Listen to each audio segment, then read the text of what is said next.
Всем здравствуйте, demak hammaga assalomu alaykum. Siz bilan mavzu davom ettiramiz. Demak, o'tgan videolarimizda siz bilan склонение прилагательного va падежam, demak, padej bo'yicha прилагательni ko'rib chiqqan edik.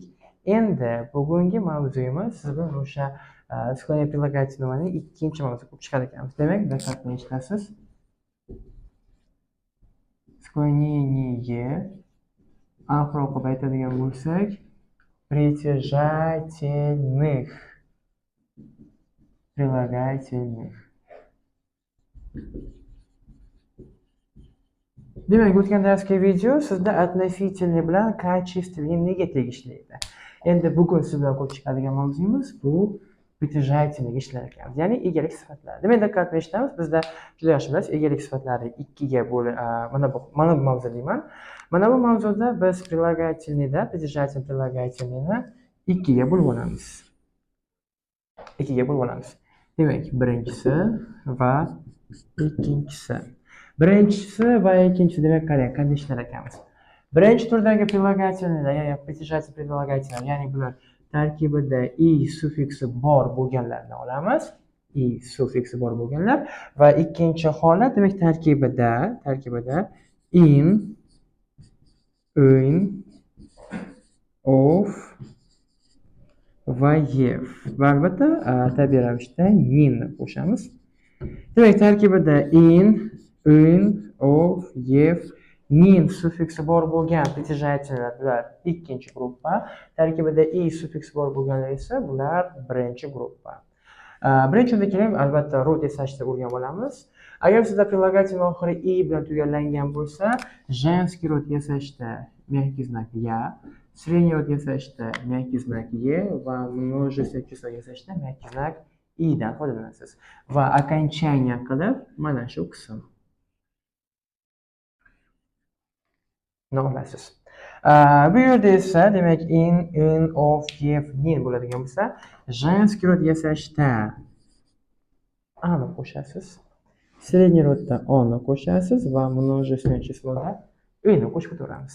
Demak, birinchidan boshlaymiz. Misol tarzida ko'rib chiqamiz. Demak, падежи yozib chiqaman. Именительный, родительный, дательный, винительный, творительный va предложный. Misol yozamiz. Misol uchun волчий degan прилагательный. Волчий aytilgan hayvon nomlariga i qo'shsangiz avtomatik bu притяжательный bo'lib ketadi. Demak, волчийda mana oxirida i hayvon nomiga qo'shilgandan keyin i bizda suffiks vazifasida kelyapti. Endi biz bunaqa qilgan ishimiz волчийning женский rodini yasaymiz. Женский rod yasashda nima qilar ekanmiz? Albatta мягкий знак я. Demak, волчий женский roddagi shakli волча. Средний roddagi shakli волчье va множественное числодagi shakli волчьи bo'lib ketar ekan. Demak, diqqat bilan eshitamiz. Волча окончание я, волчье е va волчьи окончание и. Bu hozirchalikka. Chunki morfemika mavzusi o'tganimizdan keyin sizda aynan qanaqa bo'lishi to'liq o'rgatiladi. Demak, волчий, diqqat bilan eshitamiz. Основani belgilaymiz. Волч, волчьяda основа, волчьеda основа, волчьида основа. Основа qo'shayotgan paytimizda mana shu yerda bizga eng kerakli bo'lgan detal bu мягкий знак bo'ladi. Волч, основа ko'chiraman, demak e'tibor berasiz. Mana bunday bo'ladi. Волч va albatta o'zini tushirib qo'yamiz. Demak, именительный падежdagi shakl o'zi tushib kelaveradi. Волч. Волч. Endi siz bilan qilgan ishimiz. Demak, волч buni ko'chirib oldik va e'tibor berasiz. Основа qo'shilgan, окончание qo'ygan paytingizda. Окончание qo'yar ekansiz, to'la-to'kis мягкая основаnikini. Волчьего, волчьему, волчьим, волчьим. Tushundingiz-a? Demak, мягкая основаning o'zi tushib kelaveradi. Faqat eng kerakli detal мягкий знак bilan yozishingiz kerak. Женский rod o'tamiz. Demak, bu uchun albatta основani ko'chiramiz. Волч, волч, волч, волч va волч. Endi окончание. Окончание esa o'taman, мягкая основаning o'zginasi. Ya'ni волчьей, Волчей, волчью, волчей, волчей. Tushundingiz. Sredniy o'tguda va yana bittasida mягкий знак bo'lishi shart. Sredniy rod demak yozib ketamiz. Как мужской род. Мужской rodning o'zga narsa. Endi множественный число o'tadigan bo'lsa, demak albatta osnovamizni o'zini ko'chirib olamiz. Волч, волч, волч, волч. Mana bitta volch. Endi qiladigan ishimiz, demak, akachaga yopishtiramiz. Akachaning institutidan мягкая основаning o'zginasi volchich, volchim, volchi, volchimi, volchi. Va мягкая основаdan ajratilgan eng kerakli detal bu мягкий знак. Demak, олени, медвежий, вороний so'zlari hammasi mana shunday ketadi. Masalan, вороньи, вороних, вороним, вороний, вороними, вороних. Tushundingiz? Xo'p, endi ketdik. In, of, gef, nin ga o'tadigan bo'lsak. Keling, demak, bitta misol olib ketaman va undan oldinda qoidaga aytib ketishim shart.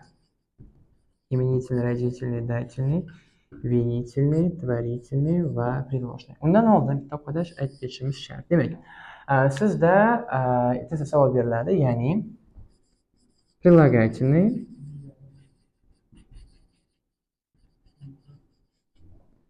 склоняются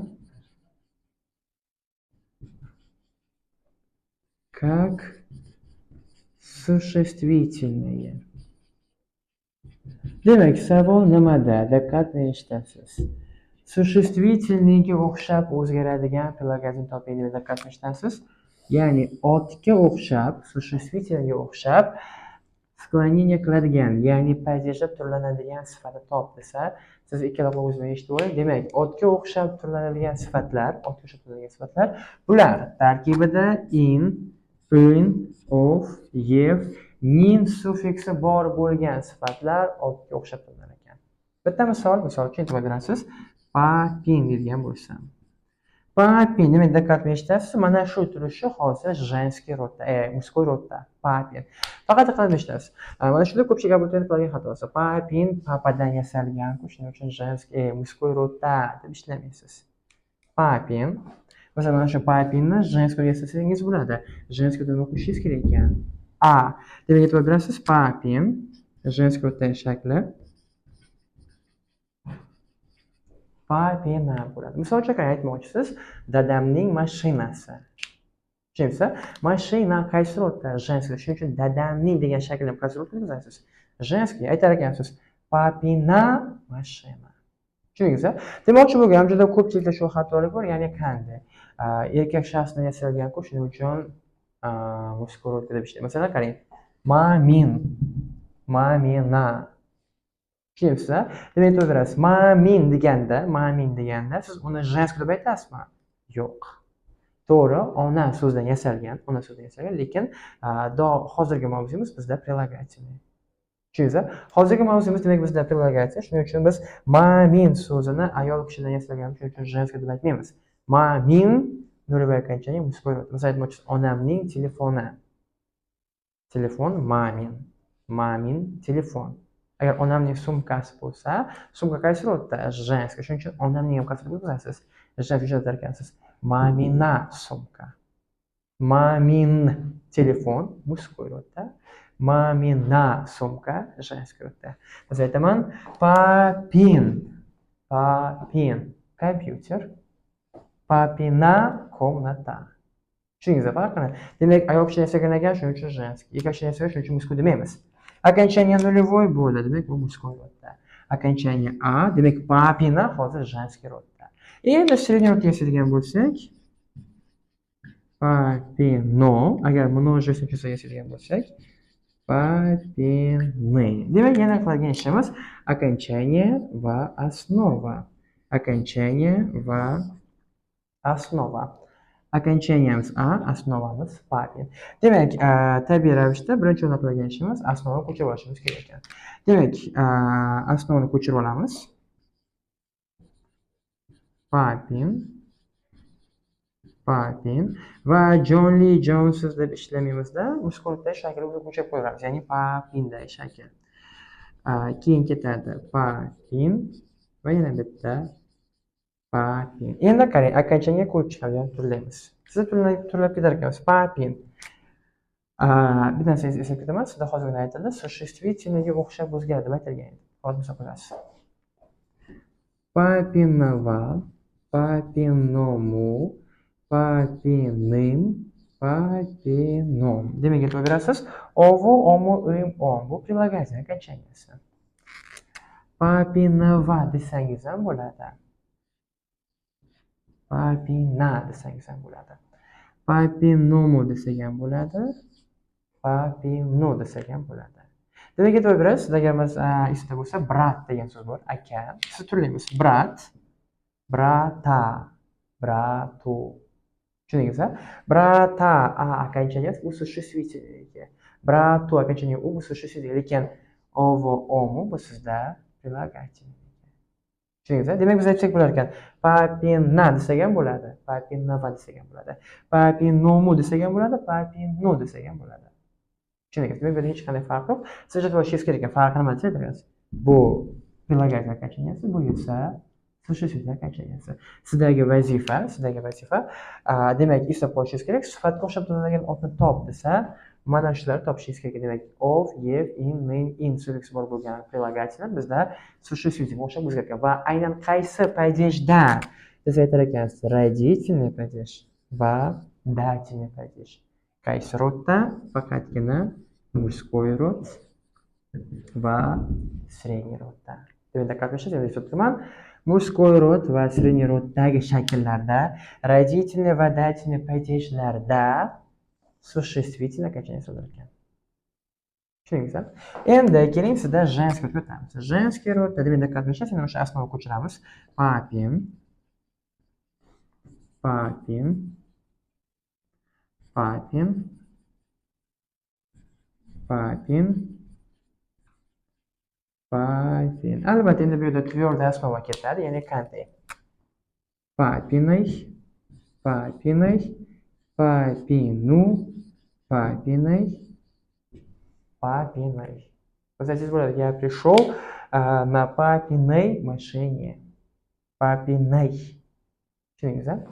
Xo'p, средний rod o'tadigan bo'lsa, demak, средний rod sizda aytildi, как мужской rod. Мужской shakl shunday olasizda, shuni bu yerga qo'yib qo'yamiz. Qo'shilib qo'yamiz. Endi множественное число papini deydigan bo'lsak, albatta birinchi o'rnak qilgan ishimiz основani ko'chiramiz. Основamiz ketar ekan papin, papin, papin, papin, papin. Ana endi окончание. Papiных, papiным, papины, papinými va papiных. Tushundingiz, a? Demak, hurmatli kuzatuvchi, diqqat qilishda, sizda bugungi mavzuimiz mana shu притяжательный bo'yicha ishlaysiz. Притяжательный demak, sklonga qo'yishdan oldin, mana падежga qo'yishdan oldin birinchi qilgan ishingiz bu igli притяжательныйmi yoki tarkibida in, of, yev, ninlimi? Siz eslab qolishingiz kerak. Agar tarkibida in, of, yev, nin bo'ladigan bo'lsa, bu существительный o'xshab o'zgaradi va aynan qaysi shakllarda siz aytar ekansiz? Средний rod, мужской rodda, родительный va дательный падежda shakllarda. Tushundingiz? Demak, hurmatli obunachi, hurmatli kuzatuvchi, sizga albatta mana bu mavzu bo'yicha kanalda mashq bor. Sizda vazifangiz, demak, mavzuni mustahkamlashingiz uchun kechagi прилагательный birinchi mavzusi va bugungi прилагательный склонение ikkinchi mavzusida bo'yicha mashq bajarasiz va bizga javoblarni yo'llasangiz, biz sizga o'z javoblarimizda taqdim etamiz. Demak, e'tibor uchun rahmat.